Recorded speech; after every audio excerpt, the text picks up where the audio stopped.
Working for MSF can be a rewarding and even life-changing experience. But due to the nature of our work, the potential risks to your safety and security will be much higher than those you are used to at home. By working with MSF, you accept that you may be working in environments with heightened safety and security threats. This is something you should consider thoroughly before applying, as you do not usually apply for a specific post in a specific context or country and need to be open to different environments. Not all risks can be predicted, and they may range from car accidents to hygiene and infection risks or attacks. While we have to accept that it's impossible to eliminate all hazards, you should be aware of the potential risks you may face during your mission. In order to guarantee a safe work environment, security rules should be taken seriously. This is both your individual responsibility and the responsibility of MSF as an organization. MSF has security protocols in place which are there to help manage risk and ensure that you are able to carry out your work as safely and securely as possible. However, there is no such thing as zero risk. Working with MSF is voluntary, but it should be a balanced and well-intentioned decision. Therefore, it is your responsibility, no matter how experienced you are with MSF, to ensure that you read all the relevant information given to you prior to your departure and seek further information beyond stereotypes and touristic knowledge to enable you to make an informed decision. You may decide that you don't feel comfortable with the security situation. In that case, you may turn down the proposed posting, giving reasons for your decision. Your well-informed decision will not impact your professional advancement within MSF, as security situations can change at all time. While in the field, it is also your responsibility to report any strange or unusual events to your supervisor. In addition, it is your personal responsibility to strictly observe our rules and regulations, because ultimately, your behavior and attitude, on and off duty, is your best safeguard against safety and security incidents. You will represent MSF 24 hours a day within your team and outside the project. Staff diversity and the pressure of working and living together in a limited space can create tensions. Interpersonal conflicts, individual behaviors, exposure to multicultural contexts and management practices can all impact security. Any unethical behavior is unacceptable within MSF, as it can harm the health and morale of colleagues and patients, as well as undermining our identity, reputation, and motivation.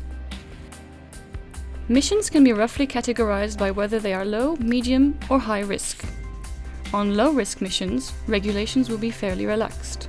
For example, there may not be a curfew in place, and you may be permitted to use public transport and even take your holidays in the country. In most MSF missions, however, there is at least a medium level of risk. This means that, depending on the context, there may be a curfew whereby the hours you are allowed outside of your residence are restricted. Often, that means you're not allowed to leave the compound after dusk. In other cases, you may be restricted to the compound and immediate surroundings only. You may not be able to leave the compound on foot, or you may not be permitted to go anywhere alone.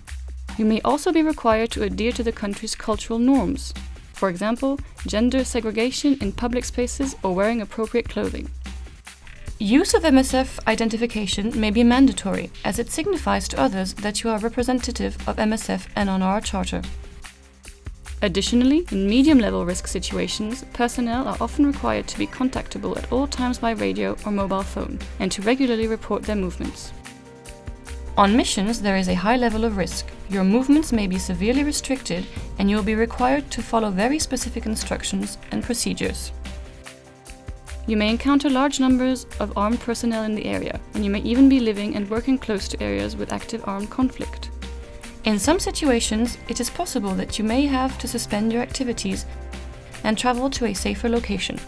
In particularly extreme conditions, insecurity may not allow you to leave a situation, even though you may desperately want to leave.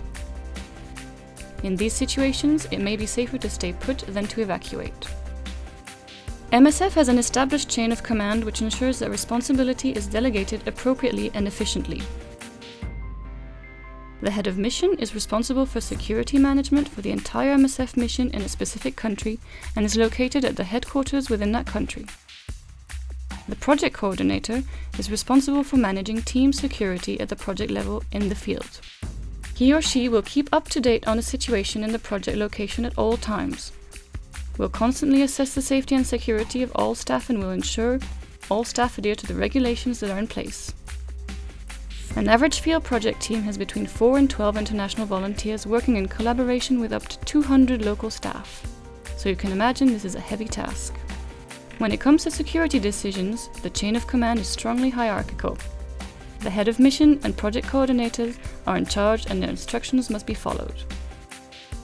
Despite being diligent about our security, we can offer no guarantees, but we do our best to understand the risks specific to the location and context we work in, minimize these risks as much as possible, and make sure those who are taking the risks are fully informed. If you're not willing to work in a variety of contexts, including unstable settings and emergencies, MSF might not be the right organization for you. Many find working with MSF to be a rewarding experience. But working for MSF isn't just about seeking adventure or wanting a cool job. Primarily, it's about delivering the best possible medical care to people in need and standing in solidarity with those who often have no one else to rely on. Your presence among these women, men, and children in times of troubles sends a deeply meaningful message to them. You have not been forgotten.